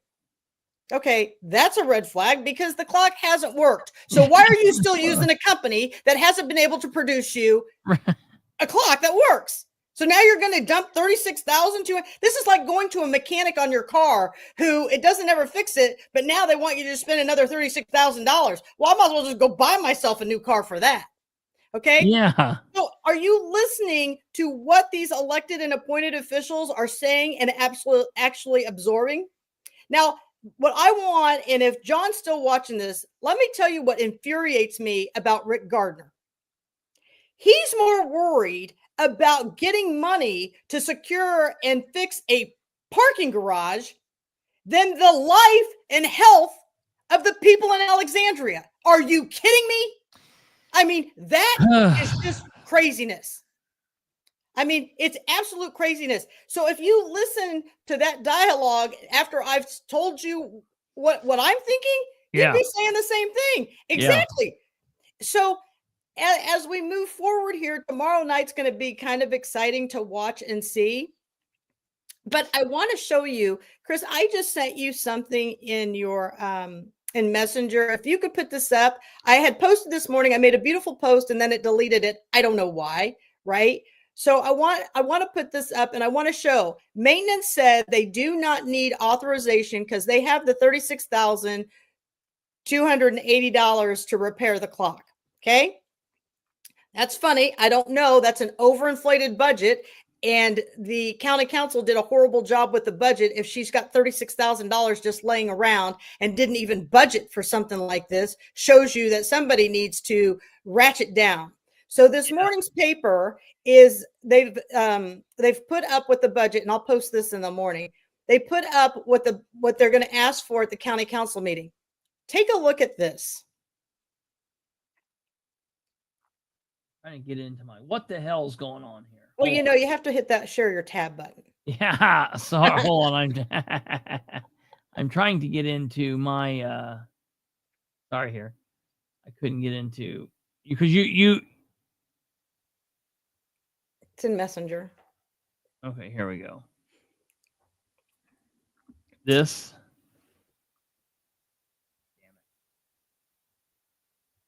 Share screen. This. So you mean to tell me that the maintenance people just told you they don't have to get permission for $36,280, but they are going to come to the meeting on Tuesday and they are going to ask for permission for $4,000. Let's do some math here, people. I don't know why you're asking me for $4,000 if you got $36,000. Right. If the council approves this, I don't care what the problem is, because this is how money is being abused, and we should not tolerate this as a community, and we should be in there saying absolutely not. Maintenance should not get anything. As a matter of fact, maintenance shouldn't get anything for the entire year when they can spend $36,000 and they're not even saving their money, and we're only in March. We're not even through the first quarter. No way are they going to get more money. So this is going to be real interesting. I will say, though, we're not seeing as much other services and charges. But again, what do you see here from the commissioners? I want $1.2 million. Well, you know what I want? I want to know in a breakdown what $200,000 in professional services are. I want to know what $1 million of repair and maintenance is. If you're telling me that your parking garage and your Star Bank building is more important than the sewer up in Alexandria, yeah, we got huge, massive problems, people. Huge. And this is why this county looks like a third world country, because we put the money in the wrong place, but more importantly, we put it in the wrong hands. And then we don't hold them accountable. It is more than just going out and voting. You have to show up and you have to hold these people accountable. This is ridiculous. I get it where the sheriff asks for money because he doesn't always know what his caseloads are going to be. But even look at the sheriff. He's asking for minimal amounts of money here. He's not asking for big dollar, amounts. Yeah. So, the surveyor, you got to give him a little bit of latitude. This is his first year. So the budget was really made with Shepherd. And so I just want people to, and the other thing is they're asking for $2.5 million for paving. People, listen to me. If they get that $2.5 million for paving, people better start going around the county and taking pictures of what's being paved. Is it the Likens Road that's being paved out on 700? Is it Rich Wine's Road that's being paved where he's at? I want pictures to see what roads are actually being paved, because I really don't see any roads with improvements. So where exactly is this money going? And honestly, the county council needs to ask the county wheel tax, whoever's responsible for that, they need to be asking them to be bringing pictures of up to date with timestamps on them and showing the council of what is actually getting paid and how much each one of those pictures, how much money that took, because I am sick and tired of the abuse. You know what? You want micromanaged? I'm going to micromanage you, because clearly you do not know how to spend our money. And that's the reality of it. Absolutely. And so, if you listen to Rick Gardner, well, listen, I don't care if you give it to me out of the grant money or you give it to me out of the general fund, but you're going to give it to me because I know it's there. No, Rick, we're not going to give it to you because you know it's there. Jesus. And that's the whole thing. And here's the thing. You're not just going to give it to him. You're going to give it to him as a blank check. How dare you ask Rick Gardner to come in here with bids? Because you know why? You know how much he had in that line item on that Tuesday night? $295,000. And you can't get any bids for $295,000? Are you kidding me? Because I'll tell you what, Rick Gardner, clearly you can get the bids, because maintenance just showed you they got a bid for $36,000 when you said there was no money to be had to fix that clock. And this, until we pull all this out, this is why it won't stop. Does this make me the not so popular person? It probably does, because I'm just saying out loud what everybody's thinking. And I want you all to look around. Because you have stayed quiet, that is why we are in the mess that we are in. We can no longer stay quiet, and we can no longer tolerate the abuse of power and the abuse of money that these people have been allowed to get away with. I want people to understand, you voted, the majority of you, for Rick Gardner.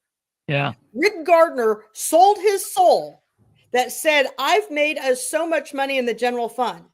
People, you understand we got $24.9 million of ARPA money. You understand that?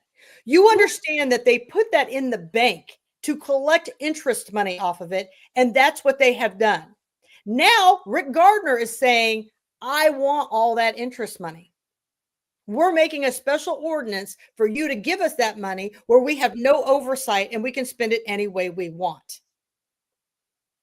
And that's what I'm telling you is we've got to pay attention a lot more to how this money is spending. It's the only way. If I've hurt people's feelings because I've posted something, believe me, the posts have been for the people. Somebody called me tonight. I don't know if it was Bree or what. And she said, does anybody realize you don't have to do this? Yeah. You have a real job. You have education. You could walk away from this and never look back. And then she says, but I watch these people constantly saying, oh, you're doing this for yourself, your own glory. I'm doing just like Alexandria. Alexandria is it. I don't live up there, but people called me and asked me for help. I'm absolutely willing to do this. I've never met Ben Sitton. You know, like he says, if the county got a bid for $36,000, where are the other 3 bids that are required by Indiana code? Wouldn't we all like to know that? And this is why several of us have to show up, because while one's thinking it, another one's thinking about another thing. And he's absolutely right. I mean, I thought about that a couple of days ago, but I didn't tonight. And that's why you need more people in the audience. Yeah. You need more people at the podium, and each one of you is asking just a little something, a little different. And that's what keeps that going. He's absolutely right. I don't know where the 3 bids are. And this would be interesting because if you can go and look at State Board of Account audits, people, it's public record. In this county, under Rick Gardner's auditor time period, or whatever you want to call it, he got his hand smacked for only taking 1 bid on things. It's against the law. So I would be interested, and I'll tell you something, Ben Sitton. I know you haven't really ever been on here before, but these people watch every video I do. They study. Sure. Video oh, yeah, absolutely. I want all of you to know. Listen, Scott Mellinger has been on my Facebook page today liking stuff. I mean, I want everybody to know they're reading and watching everything we do. And here's what, I'm very honored that I can educate them too. I just am. So, and one of those quotes has to be from a minority owned business. And this is the great thing about this show, is that we get to educate so many other people about what's going on. And so I want to, and we've been talking a lot tonight, but there's one more piece that I want to show you that I've posted, and hopefully we'll be able to be back on and talk about some of the other things that happened at the council meeting. Well, real quick. So are we going to live stream tomorrow's meeting? Ben Sitton, I think what's he say? I'm going to go. So I will be there too. So if we set up a link, can you stream it? Yeah, I'll be there too. And then I would say we probably need to do something then like Friday night. Okay. To talk about. Yeah. So we're going to follow up with what happened tomorrow. Yeah. So I want to show. Is it real quick? Is it okay, Ben, if Katherine brings the equipment to live stream? Is that okay? Yeah, I have all of it, Ben. I have all the equipment and everything, and I'll just come and set up. If you're okay with that, and then we can live stream it here, and then that way, what I can do if Ben, if you send me a friend request on Facebook.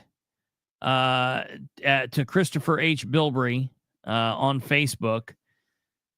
Here's my thing. You can find me at facebook.com/Bilbrey318. It's Kristopher H. Bilbrey on Facebook. If you send me a friend request, what I can do is I can get you the link that we will use for the feed, and then you can share that on your page. And when you share that on your page, then people who can't go will be able to watch it in live time. And these great people who are commenting on the side, they generally will jump on and kind of do some commentary to help people understand what's being said and kind of call them out on what isn't being said. Yeah. So here we go.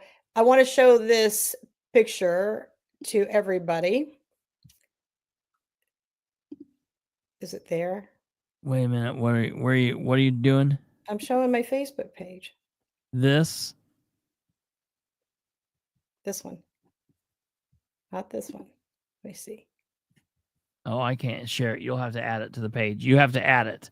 Okay. Click add to stage. Add to, before presenting the screen, remove other media. What other media do I have? Dude, what are you doing?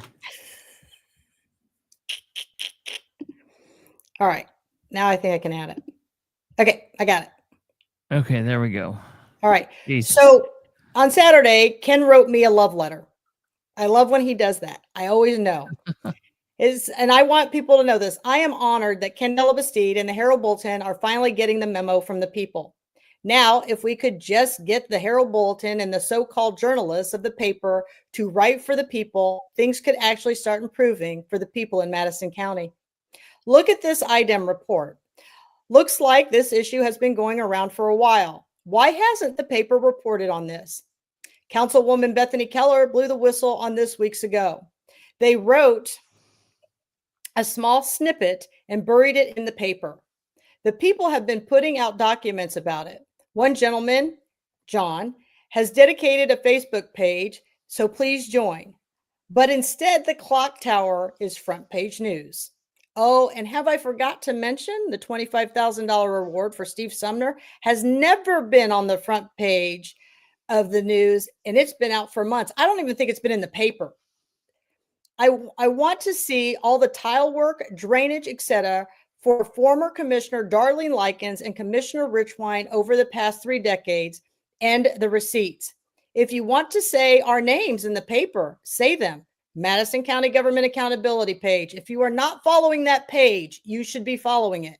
Rebecca Crooms, Nicole Kapuzinski, Katherine Callahan, Bree, Jamie Lynn, all of us, and others continue to do a great job being transparent, presenting receipts, and informing the public. Only time will tell if the Herald Bulletin, Scott Underwood, and Ken Delabastide can find their new spirit for the people. And so Ken had wrote a note, and he says, there appears to have been a change in how the Madison County Council conducts business after several years of contentious meetings. Oh, yeah. Following last year's election cycle, 3 members of the former council either decided not to run, there was 2 of them, for re-election, or were defeated in the primary election. Mikhail Vaughn lost in the primary, and Anthony Emery and Ben Gale didn't run for another term. The 3 new council members elected to serve were Scott Green, Christy Grabowski, and Jonathan Kolb. Green was elected to serve as president of the council, and Jody Nork was elected as vice president. At this month's council meeting, Green outlined a plan to create a 2026 county budget that has the support of the other council members. Councilwoman Bethany Keller said following the meeting that Green was doing a good job in reaching out to the council members to get input on the budget process and other items pending before the council. During the past 2 years, there have been disagreements in creating the county budget for the operations of county government. Honestly, we don't do a budget in Madison County, as you can see by all the new money requests. Yeah, right. There's no such thing. Yeah, there's no budget going on. Before the 2024 budget was adopted during a marathon meeting, the council went through the entire budget line item, line by line. In preparing the 2025 budget, several council members were concerned that they had no input in the process, which was worked by Ben Gale, the former county auditor, and the former county auditor. That's how the budget was done. It was done between Gale and Gardner. After the lengthy discussion, there were changes in the budget sought by Nork and Keller. At the meeting, the council voted to continue 2 requests from the Madison County Commissioners. I've never really even seen this happen before. So I've been attending this for almost 5 years. This was incredible to see. One was to place the interest earned. There we go again. How much interest have we earned, Madison County? This is a test. $5.5 million in interest money. Jesus. One was to place interest earned from county investments into a capital assets and improvement county to make repairs to county-owned properties. The second request was a letter of support for the creation of the regional utility district deal with a pollution issue in Monroe Township. Now, let me be clear on this poor writing. The second request is ARPA money. It is not the interest money that they are requesting for Monroe. Keller asked several questions concerning the regional utility district, and her motion to continue the matter was approved. Keller said she was hopeful that the county council in the future would be able to work together as a legislative body on budgetary issues, despite objections by some local residents on social media. Kristopher, could you quit objecting to these people? It appears that Green is supportive of an open process on budget decisions that involves all the council members. And you know what? If David Sargent is on here watching tonight, you better knock it off on social media. That has to be welcome news to county residents, other elected officials, and department heads. With the potential impact on property taxes being considered by the Indiana General Assembly, cooperation on the county funding and spending will be critical this year. So I wanted to just share that with everybody, that where all this money is coming from and what they're asking for, and that they've put in a new ordinance for all of that. And if you have not read this man's post, you need to read this man. I don't think this is a new article, but if you haven't read it, this applies to the corrupt cartel politicians in Madison County. Then throw in a corrupt prosecutor who allows election crimes to take place without consequences. If you are in the elite group who keeps the cartel winning, expose it, and they will hunt you until they desecrate you. The only topic the article left out were politicians like Indiana State Rep Kyle Pierce and his wife, Chloe Aganos, who want the public silence for speaking the truth once they get into a position of power and leadership. The county council doesn't demand answers from the elected officials. They allow every department to misappropriate funds as long as you stay in their good graces. People, you need to understand, when these people come in and asking for money and they've already gotten the bill, that's a misappropriation of funds. That's a Class B misdemeanor. Then you are silenced from speaking, banned and thrown out of the meetings for holding them accountable. Bethany Keller to date has been the only one who is demanding more from these elected officials. We should all do the same. The power has always been we the people, but you have to keep showing up. There are more of us than a handful of corrupt politicians led by Russ Willis and Kelly Hewer. Take the time to read this all the way to the end. Elections have consequences. And I'm not going to read this whole thing. Okay, I don't know. It's gold. It's gold. It is. This is a powerful thing. And if you go up, and I'm just going to do a little snippet. There are 545 people versus 300 million people. Those are your voters, people. So that's what you need to think in Madison County. I don't know what we have, like 15 elected officials and how many voters. And when you get down here and you read through this whole thing. Hold on here. Let's read it real quick. I'll let you take it if you want. 545 versus 300,000, 300 million people. What is this? 300 million people by Charlie Reese. Politicians are the only people in the world who create problems and then campaign against them. Have you ever wondered if both the Democrats and the Republicans are against deficits? Why do we have deficits?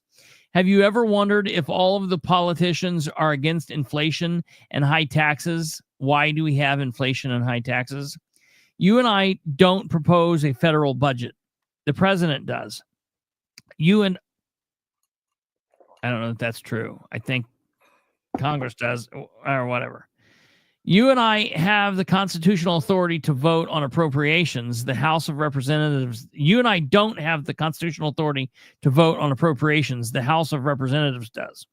You and I don't write the tax code. Congress does. You and I don't set fiscal policy. Congress does. You and I don't control monetary policy. The Federal Reserve Bank does.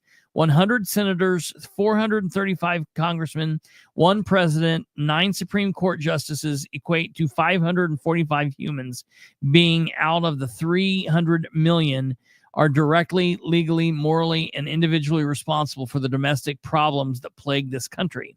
I exclude the members of the Federal Reserve Board because that problem was created by Congress.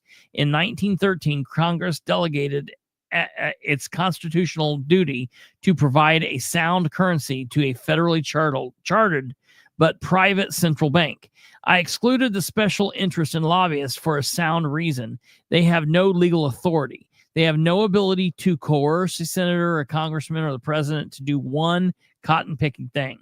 I don't care that they offer politicians $1 million in cash. The politician has the power to accept or reject it. No matter what the lobbyist promises, it's the legislator's responsibility to determine how he or she votes. Those 545 human beings spend much of their energy convincing you that they did this. What they did is not their fault. They cooperate in this common con regardless of the party. What separates a politician from a normal human being is an excessive amount of gall. No normal human being would have the gall of a speaker who stood up and criticized the president for creating deficits. The president can only propose a budget. He cannot force the Congress to accept it. The Constitution, which is the supreme law of the land, gives sole responsibility to the House of Representatives for originating and approving appropriations and taxes. Who is the Speaker of the House? At that point, it was John Boner. He is the leader of the majority party. He and fellow House members, not the president, can approve any budget they want. If the president vetoes it, they can pass it over his veto if they agree to. The House has passed a budget, but the Senate has not approved a budget in over 3 years. The president's proposed budgets have gotten almost unanimous rejections from the Senate in that time. It seems inconceivable to me that a nation of 3 million cannot replace 545 people who stand convicted by present facts of incompetence and irresponsibility. I can't think of a single domestic problem that is not traceable directly to those 545 people. When you fully grasp the plain truth that 545 people exercise the power of the federal government, then it must follow what exists is what they want to exist. If their tax code is unfair, it's because they want it to be unfair. If the budget is in the red, it's because they want it to be in the red. If the Army and Marines are in Iraq and Afghanistan, it's because they want them in Iraq and Afghanistan. If they do not receive Social Security, but are an elite retirement plan not available to the people, it's because they want it that way. There is no insolvable government problems. Do not let these 545 people shift the blame to bureaucrats whom they hire and whose job they can abolish, to lobbyists whose gifts and advice they can reject, to regulators whom they give their power to regulate and from whom they can take this power. Above all, do not let them con you into the belief that there exist disembodied mystical forces like the economy, inflation, or politics that prevents them from doing what they take an oath to do. Those 545 people, and they alone, are responsible. They and they alone have the power. They and they alone should be held accountable by the people who are their bosses. Provided the voters have the gumption to manage their own employees, we should vote all of them out of office and clean up their mess. Charlie Reese is a former columnist of the Orlando Sentinel newspaper. What you do with this article now that you have it is up to you. This might be funny if it weren't so true. Be sure to read all the way to the end. Tax his land, tax his bed, tax the table at which he's fed, tax his tractor, tax his mule, teach him taxes are the rule. Tax his work, tax his pay, he works for peanuts anyway. Tax his cow, tax his goat, tax his pants, tax his coat. Tax his ties, tax his shirt, tax his work, and tax his dirt. Tax his tobacco, tax his drink, tax him if he tries to think. Tax his cigars, tax his beers. If he cries, tax his tears. Tax his car, tax his gas. Find other ways to tax his ass. Tax all he has, then let him know that you won't be done till he has no dough. When he screams and hollers, then tax him some more. Tax him till he's good and sore. Then tax his coffin, tax his grave, tax the sod in which he's laid. Put these words upon his tomb, tax drove me to my doom. When he's gone, do not relax. It's time to apply the inheritance tax.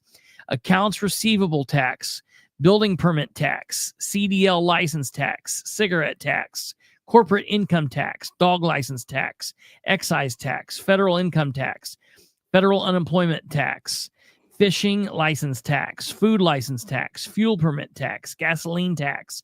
Current at that point, it was $44.75 per gallon.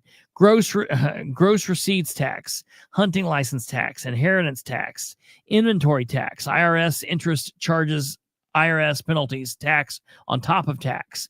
Liquor tax, luxury tax, marriage license tax, Medicare tax, personal property tax, real estate tax, service charge tax, Social Security tax, road usage tax, recreational vehicle tax, sales tax, school tax, state income tax, state unemployment tax, telephone federal excise tax, telephone federal universal services fee tax, telephone federal, state, and local surcharge tax, telephone minimum usage surcharge tax, telephone recurring and non-recurring charges tax, telephone state and local tax, telephone usage charge tax, utility tax, vehicle license registration tax, vehicle sales tax, watercraft registration tax, well permit tax, workers' compensation tax. Still think this is funny? Not one of those taxes existed 100 years ago, and our nation was the most prosperous in the world. We had absolutely no national debt and had the largest middle class in the world. Mom stayed home to raise the kids. What in the hell has happened? Can you spell politicians? I hope this goes around the USA at least 545 times. You can help it get there. Go ahead and be an American. Send this to everyone you know. And listen, for everything that this talked about federally, about what goes on in the national government, it's all true with what goes on at the state government and at your county government and the township government and the local city, towns government. It's all the way down to your one-horse town. It's all the exact same. Okay, now listen, Stumblefoot's on here, and Joe, I don't know if Joe Black's still on here. So Stumblefoot and Joe Black. Now listen, I was watching, I thought about you too when I was listening to that whole story. I was listening to someone speak, and they said politicians should do 2 terms, and that's it. 1 term in office, and the 2nd term in jail. And that's how they look at politicians. So I just wanted to say that to Stumblefoot and Joe Black tonight, if they're still on here. I know Stumblefoot is. That's hilarious. And you know, I mean, I know we covered a lot of information tonight. I know it's late. Tomorrow, I hope to be with John over there and looking at Alexandria. Like he said, Bethany Keller, also one of the city council persons from Alexandria, and the rumor is Alexandria mayor will also be there. I know Ken Kaczynski is planning on being there, the surveyor. So hey, and we got to say, wait a minute, we've not even talked about the fact that somebody completely outside of Katherine, matter of fact, this person's from Delaware County, but they have a very unique source from Alexandria, who has mentioned, and if Ben's sitting still here, I got contacted the other day by an individual who said I know that you guys are getting ready to start talking about Alexandria, yada, da, da, da. Are you aware that there is someone currently working in Alexandria who has been embezzling money? There's an allegation being made, not by myself, it's been brought to me, that someone within the Alexandria government, the sphere, is embezzling money, and the amount that was given to me was close to about $400,000. It could fix the drains. What? It could fix the drains. Hell yeah, right. Imagine if they hadn't embezzled that $400,000. Now, I'm not saying that this is true. I'm not saying who. I was actually given a name, and so I'm not saying this because I still have to do some work on this. But man, if someone's embezzling to the tune of $400,000, that's a big deal. It is a big deal. And you know what?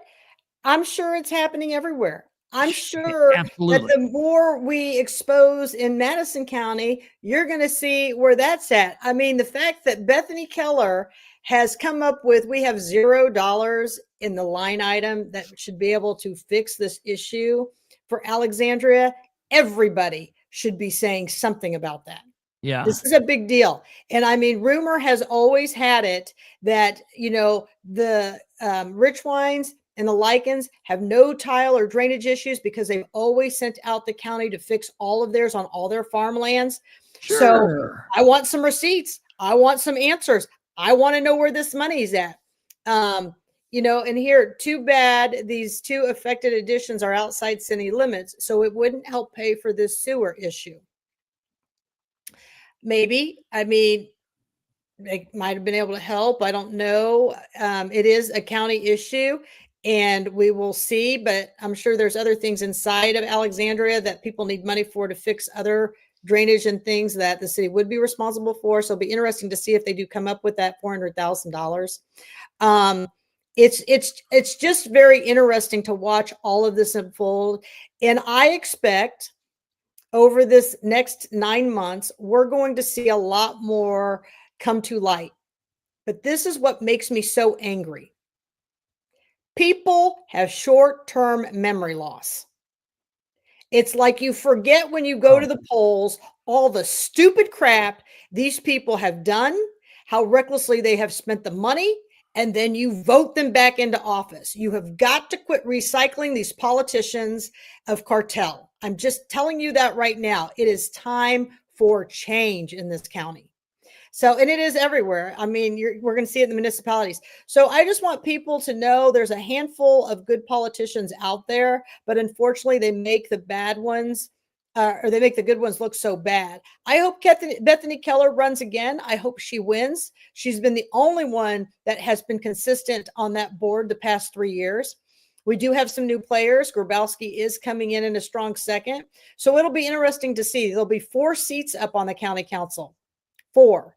So this budget is really important. And remember, people, this is the year that they do everything and anything to take from the taxpayers because they know you will forget by 26. This is an off year. That's what the hope is. That's what the hope is. So just pay attention to that. And hopefully we'll be on tomorrow night in Alexandria starting at 6 o'clock. And then hopefully maybe Friday night we'll be back, or Saturday, whatever goes on. But I really appreciate everybody staying on here and sharing. And I appreciate the Facebook page that Ben Sinton's put up for what's going on up there in Alexandria. So until we meet again, I hope everybody will keep sharing posts, informing people, and letting everybody know what's going on. John says, I can say my neighbor has had a problem with the storm tile not draining for 8 years. Ken Kaczynski came out at 8 p.m. and met with both of us. The problem was fixed the next day. And I will tell you, Ken Kaczynski has been putting it down in this county. I will tell you that right now. I do not have a problem with the surveyor asking for $20,000 on that budget tomorrow, because that man has been everywhere and anywhere in this county fixing drains, listening to drains, and trying to get this under control since it has been left a complete mess under the direction of Lichens and Rich Wine. Shepard never ran that office. He never had it under control. And what happened is Rich Wine and Lichens used all his money for anything they wanted for their own pet projects. So I want people to understand that Ken is out there doing what he needs, and he's getting it done for the people. So let's see what's going to come up tomorrow. I'm glad to see. I'm almost positive Jody Norick's going to be there tomorrow. I definitely know Ken Kaczynski's going to be there. I definitely know Bethany Keller's going to be there. Christy Grabowski is a maybe. Dr. Scott Green's a maybe. But what surprises me the most, the people who need to answer for this, who wanted your votes but don't want to listen to your voices, they need to be there. And I will be eager to see if any commissioner shows up. I will be eager to see if the health department shows up. And not only do they show up, but do they speak? Yeah. So, it is what it is. And we'll just see what we can do. And this will be an exciting meeting tomorrow where this is a meeting that's run with the public, with an elected official. This is a whole new concept that I don't think we've ever seen in Madison County. So this will be very interesting to see an open forum where people can actually exchange and talk. Yeah. It's just the same thing that the legislators do. Just I think that Bethany will run it. I think Bethany will run it smoother. She'll allow for public comment and for people to at least release some of their frustrations and their thoughts. Yeah. So it'll be a great brainstorming session between the community and elected officials. Jody's pretty good about it. She just gets swayed up sometimes with Gail, and they bully her, and Gail's gone now. So she's doing better now that the bullies are gone. Emery and Gail are gone. So we'll see how this goes tomorrow night. And I do want everybody to know, I'm not like some huge woman activist, but who's showing up? The women. Oh God. Yeah. Yes. Hey, but I love everybody the same. It's got to be whatever it is. I get it. Whoever. Did you see that? Whatever. I have emailed the commissioner of IDEM and invited them also. No reply. Well, don't worry. We're going to be able to record this, and we're just going to show them what this looks like. Yeah.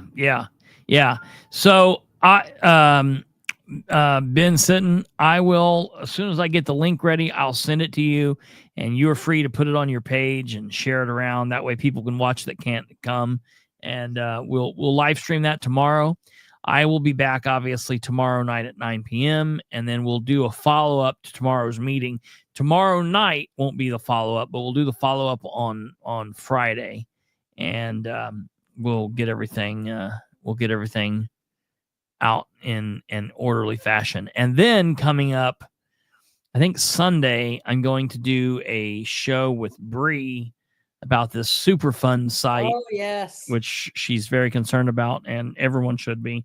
So we're going to do that and see what's going on with that. I think that's very, very interesting.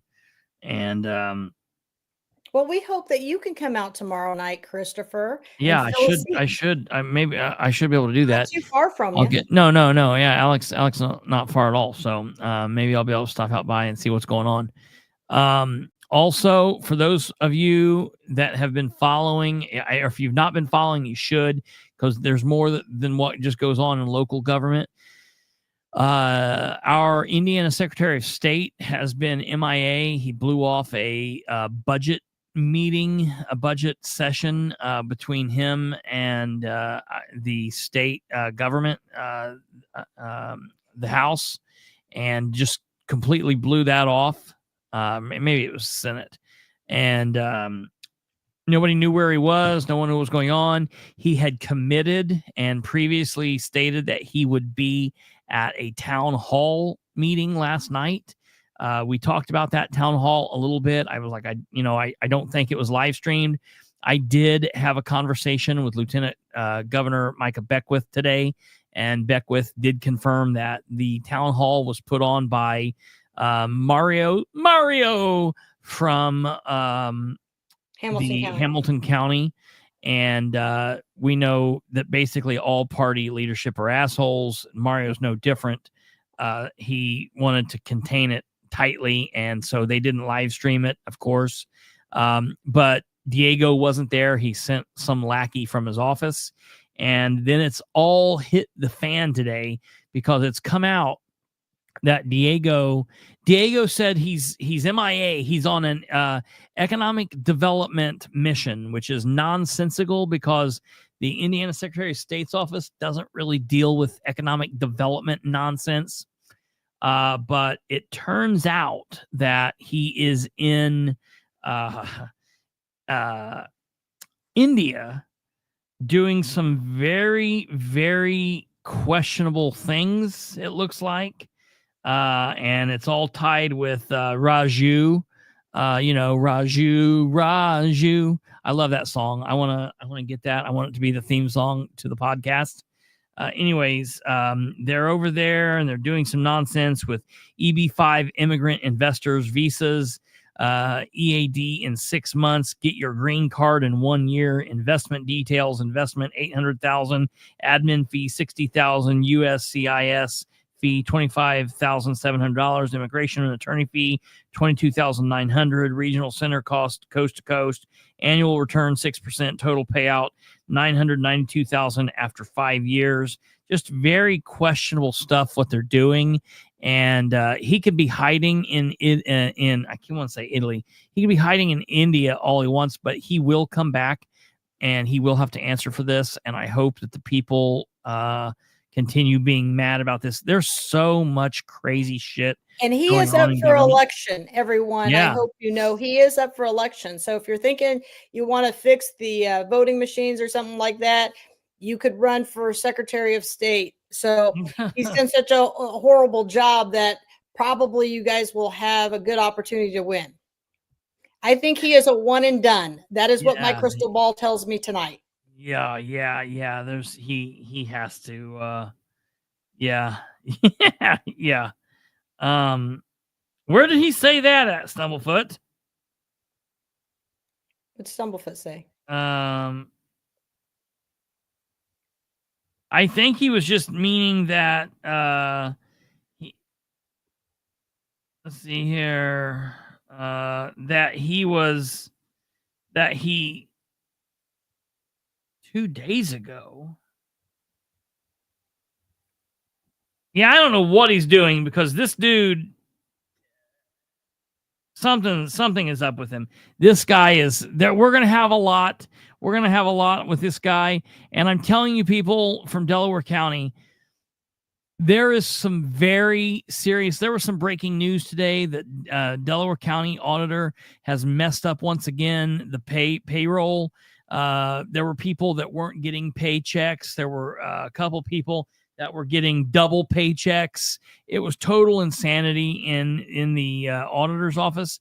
And ever since I put that release out today, there have been several people getting a hold of me. And I'm telling you, the house of cards are getting ready to come down on some of these assholes. On Diego, I feel it's coming down. On Ed Carroll, it's coming down. And I would say, listen, the information that I've learned on Ed Carroll tonight, he's best to just resign. He could go in tomorrow. He could resign the office. And because I always say, and I want to put this out there, I don't do personal shit unless and until the personal shit is crossed over into public. And I just want to tell Ed Carroll, he needs to really think about this because all of these things can get much worse for him. People only know that he's a screw up. They don't know how bad he is. So we'll keep having information on that. And it's we're going to have a next couple interesting weeks here on the show, I think. So tune in tomorrow. 6 p.m. is the meeting. 6 p.m. tomorrow. 6 p.m. tomorrow. Tune in. We'll have that up and have that ready to live stream. Then we'll be here at 9 p.m. and we'll go from there. Then we'll have Katherine back on the weekend to go through it. So, and I want everybody to know, don't be upset with the messenger. Yeah, right. The truth is often hard to accept. If someone in your family dies and you need a death certificate, just cool your jets because someone more important than your family member died. And go on vacation, and maybe when you come back, they'll have somebody in place. Don't worry about bank accounts or cremation. or cremation. The body can just moving stay the there. body. It's fine. Leave the body where it falls. You know. We got a beer cooler. Yeah. Right. Well. Yeah. Right. And a pole barn. Yeah. Or you know what? I've always heard that if you take the body to the bathtub and you chop it at like the joints, it'll fit into your own refrigerator or your freezer. So you don't even have to mess with Madison County. So wow. Okay. Well, there you have it. I don't suggest doing that, but no, I we'll wouldn't. get there, Madison County.